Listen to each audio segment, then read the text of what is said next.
In this video, we're going to see how to uninstall or delete an Instagram account permanently on your device. So before we start, make sure you subscribe my channel, click the bell icon for more future videos.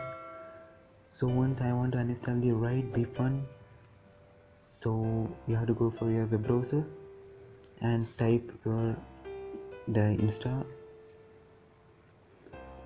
You want to log in this.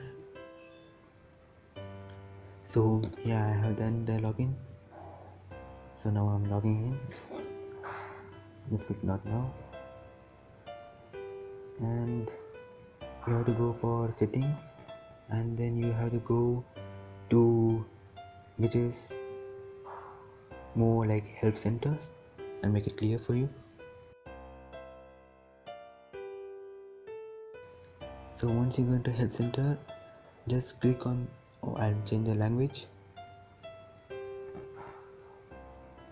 Okay, now look, you have to go for the managing your account. So in this you have to click you delete your account. Here just you have to choose the second option, which is how do I delete my Instagram account.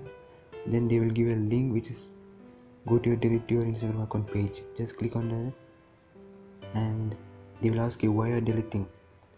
I will choose something else because I don't have any reason, right? So after that you have to retype your password. Alright, so I type the password and just choose the option which is permanently delete my account, and they will ask you, are you sure you want to delete your account or not? Just click OK. That's it. You're gonna look, the Instagram has been removed. So it's so simple guys, and thank you for watching. See you in next video. Thank you. Bye.